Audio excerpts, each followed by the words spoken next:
today I am going to get rid of the stock turbo, and we're going to go with twins. So here we go. Good luck for this. Let's go over what we have to install. I went ahead and I bought the Steed Speed manifold, and they do give you a lot of accessories with it. They give you also the gaskets. I believe these are the bolts that hold the cover, the heat shield on the back. Also, they gave me a shirt, which I guess you deserve something whenever you buy that much for a manifold. There's the turbos. I've actually ceramic coated those. I had to buy this pipe here. I bought this kit used, by the way, and it was in a wreck, so the pipe was bent. I went ahead and bought more hose fittings to make hose. It's for my drainage lines and stuff. That gives it all the fittings, the EN fittings. Got all your, should have everything here now to do this, and along with installing the twins, I know it's gonna be tough to change the motor oil, so I went and got a bypass kit. It's a dual bypass. It will have the two filters. So that's another thing that I'm planning on installing this time. Yeah. So follow along. All right, guys, while I'm taking my truck apart, one thing I wanted to show you was how I ran the transmission dipstick.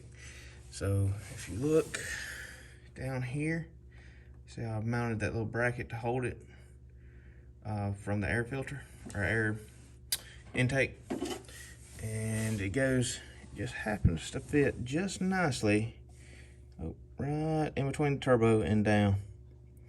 And I didn't even bend it at all. I didn't bend the transmission dipstick at all, and it just went into place and fit nicely right there. And okay, so it's standing at the side of the truck. I mean, it's just right there. It's easy to go. If you didn't want a twin, if you just wanted to go factory, I think that would be the best way to do it, actually. All right, till I find something else interesting. Oh, while I got you, I started looking at this. I know there's going to be oil in this, but my goodness, I can't really show it. Let's see if I get this other light. Maybe I can help. Look how nasty that is. There's crap all through that thing. But anyway, if you guys are wondering about my intake, it's AFE. It was a air filter box. I just bought the tube. And the tube is actually cut in half right here, where I got this pipe. I had to have that so I could bend it to go the way that I needed it to be. And that is the little bracket I made to hold the dipstick in place. Nothing to it, so. All right, guys, so I went ahead and I put the studs in. I went ahead and took everything out. I had to take the turbo and exhaust manifold out at the same time because it would not come loose from the manifold. The turbo would not. So, and also to get this out, you have to loosen this. So I didn't drain the water out. I just took it off just enough to get that loose, to get the I guess 5th cylinder bottom bolt out. I did not put a stud in that hole because I'm going to use one of the longer bolts with the washer, like say this one, and attach it hose back to the end of it. So that's my goal for that one. So that's the reason why I didn't put a stud back in it.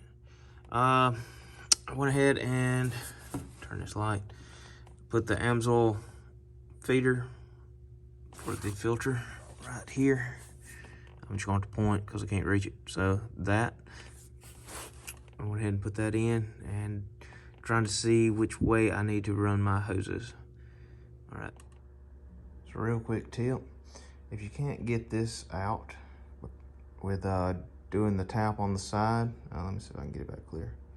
By doing the tap on the side and get it to rotate and then grab it with some vice grips or whatever, take you a drill, put some grease on your drill bit, drill you a hole in it, and put a screw, and then pull up on the screw, and it will pull it out as well. Just want to give you a quick tip on that. All right, guys, so second set of problems I've ran into. So I put the studs in and put the gaskets, and the instructions say put the 62 millimeter turbo on your manifold. Well, if I do that, I would never get it in because of the air box. And I still think that my water heater pipes are going to have to go somewhere. I might have to make a longer pipe, make it go closer to the top of the cowling or something, because I think that it's going to hit my exhaust pipe. So that is one of the complications that I've run into right now. So I did leave one stud in there, because if you look at the turbo housing, one of these studs are very difficult to get in, and I'm gonna have to slowly ease it down because you can't get the nut by the housing on it. So I want to leave that one stud in and work the turbo down, and then I'll come back and put the other studs in and then tighten everything down. That is the plan anyway, so we're going to see what happens. Stay tuned. All right, so I had to take the turbo apart, and I do have two studs in it. If you can see, it just does clear that air box. Now all my stuff on top, I will have to redo that and get it to stay up out of the way. The wastegate, it'll work, but it's tight, but it will work. So, oh man, it's gonna be a lot of trouble. Makes you kind of question twin turboing now. All right, let me keep going. All right, so I set the turbo down, and as you can see, it's hitting my water heater pipe. If you look down, trying to get a better view, but anyway, the turbo's sitting against the air conditioner box. If you look on this side, I didn't get it bolted in place because I can't get it up, but it's sitting almost flush to the exhaust manifold. So I don't know. I'm looking to see if my engine's actually over some, and it's tighter on that side versus this side. So I'm going to say the engine's at least set in there correctly, if not a little to the driver's side more, angle to the driver's side more. So this is going to be interesting. I was not expecting to have an issue like this. So let me see if I can work it out, and I will let you know how I did it. All right, so I finally got it. So what I did is I put the stud in and got my gasket in. I rotated it down, put the bottom stud in on the back side, picked it up, or actually I think I left it down, and put both studs on the bottom and the one on the top, pushed it back up, got a little tire iron, use your side like this so it didn't mess up the paint, pushed up on it to where I could tighten up the stud till it's bottomed out, tighten it up by hand. I think I had to use a little plier to finish it up, tightening it up. Put the nuts on it, tighten them up. They're good to go. I haven't tightened them up yet, but I just wanted to tell you how I had to do that to get that in. And of course the water hose and everything, I'm still trying to figure out that. And the map sensor is right here as well. I know this pipe here goes all the way to the intake manifold on the other side. I don't know exactly what I'm going to do yet. Stay tuned. I'm sure I'll come up with something to fix it. And on the pipe on the back, I'm gonna have to come up with some way to fix that as well. Or I do have some heat shields. I could probably put it in some heat shields and see what happens. So I do have that. And I did ceramic coat everything, so everything is ceramic coated. It should help out a lot on the heat. But I know there's a lot of stuff back there, so I guess before I put the turbos on, or the centers and the inducer side of the turbo, I guess I'm gonna put all the exducers on first. So let me go ahead and put the rear manifold, or the hot pipe, as they call it, to the large turbo on the bottom.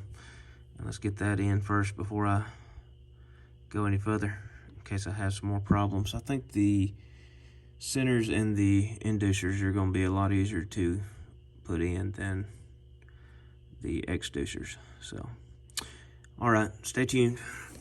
Oh, another item that I forgot, I need to go ahead and tell you. So on the back too, this little bracket goes on there just like this. So I messed up, and I need to put that on there on the very back tube studs. So I will get that on there now. Okay, so I put the bracket on. Check out how close that is, so I can get it to focus. I think I have to use a carriage bolt in that one. I don't think they really designed it for a steed speed. That is really, really close. All right, a quick review of where I'm at right now. So the mass airflow sensor, I bent the bracket up 90 degrees. So now the tube is up away from the turbo. I think that's going to work. I moved, see where I pulled the plug out. I moved that plug. I think this light's messing with the camera. It might be the LED then. But so I moved that plug from the back to here, and then put my stand pipe for my water heater in the very back. And that should get me enough room to get the valve off the hot pipe. The other water pipe on the back is not touching the hot pipe, but it is extremely close. If I can get a picture of that. I think my light must be about off. But yeah, it's extremely close. I'll try to get a better view of that. But I'm a little bit uncertain about what to do with that. So I got the bottom turbo housing in. So I used the clamp. I had I let it hold on the bottom. I slid it over on the top and started tightening up this clamp. And every once in a while you got to wiggle it. You keep tightening it up, wiggle, tighten it up, wiggle. And then when you're getting closer, make sure you're flush at the top. Let's see if I can, I can't really get you in there, but you can kind of see where it's flush at the top. So you need to make it flush. So your two housings are, you can go ahead and tighten that up. Right now we're trying to put the, housings in. It's gonna be a little more difficult for the bottom because there's no room. So, all right, let me keep going. All right, guys, this is where I got so far. I had to take the big turbo apart to get it in there.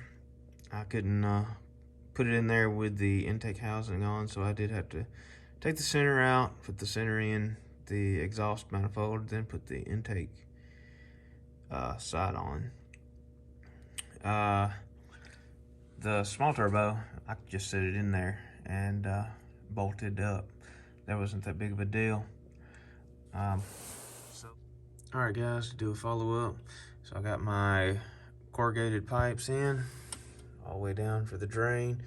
Got the Amsoil relocation oil filter kit in, got the hoses in on it.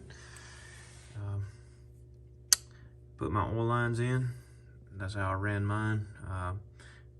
Ran the oil pressure sensor right there off the side. It all clears the tube like it is. I'm kind of curious what it's going to read with the turbo oil line right beside it, so I'm kind of curious about that.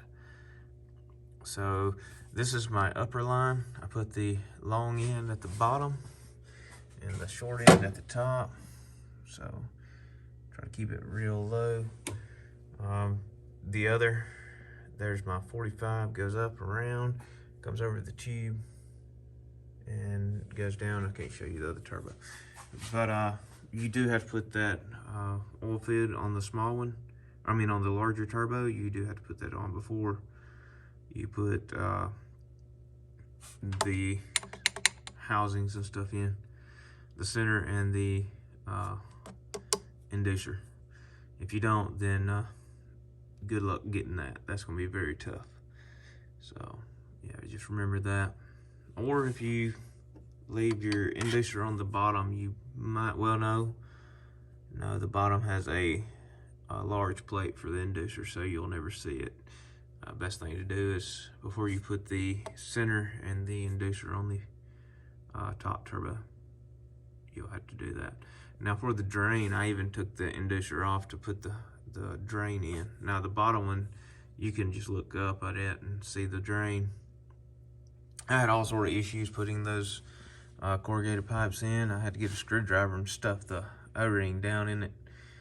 Took forever to get the first seal, but when I finally got the first seal in, then the second one did the same thing, so I had to get a screwdriver, stuff around it, and finally it popped in.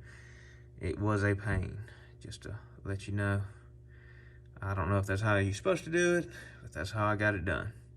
The back corrugated pipe just popped into place and it hit bottom. It was nothing to that. Now if it would have been the back tube doing that much problem, I'd had a lot of issues. Oh, by the way, the EGT sensor's in, since y'all seen it last, and I ran it up and over. That way I'm gonna have to extend it some to go to the controller, but that's how it is now. Oh, the water pipes in the back. So that first one, that one you see at the very back right there, what I did is I had a tire, like a tire iron or a pry bar, long pry bar, and I pried it over and got it off the hot pipe in between the two turbos. I got that off, and there's my other pipe. So I remember me saying that I was going to move it all the way to the back, so I moved it all the way to the back. I do have the I put another pipe on it, so I got it up all the way against the cowling at the top. So I got it all the way up there, and you can't even really see the valve. I hid the valve up there too as well, so hopefully we won't have to worry about it melting or anything. I don't remember if I showed that or not on the before, but there is my mass airflow sensor. I bent it up 90 degrees, got the tube all the way against the cowling. It's way away from the exhaust and everything, so there's my vacuum line, the gray, to go to the valve for the water, and I ran it with the that's the plug wire actually, but helped keep it up too, keep it all away from the exhaust. So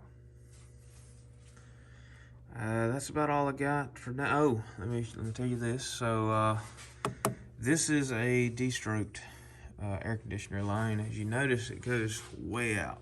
So it comes off, goes way over, and that's actually where the air filter is going to be, is somewhere right around this area here. So I got a solution. I'm gonna have to go and redo it. I can show you at the bottom what theirs looks like. You see how it is got the JIC fittings or AN fittings, whatever you want to call it, at the bottom. Goes out that way. So I will show you my solution. But here, I'll just walk to the back of the truck. So this is my solution that I can, is this right here. So it's gonna come out of the air conditioner dryer. I don't think I need that anymore. It's gonna come out of the dryer, it's gonna come straight down against the dryer. And it's gonna feed actually kinda like this.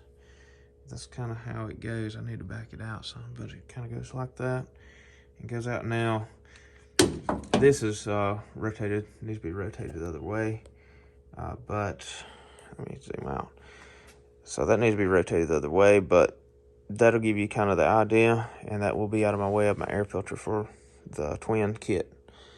Been looking at the exhaust. So this is the exhaust for that comes with the kit.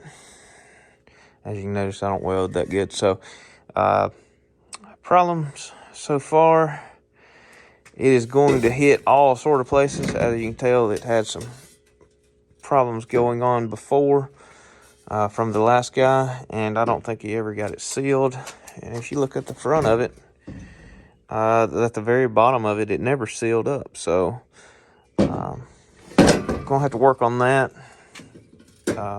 Probably going to cut it up in a lot of pieces and re-weld that. I had a bunch of 4-inch stainless steel pipe, so it's going to help me make my 4-inch pipe right. So it continues.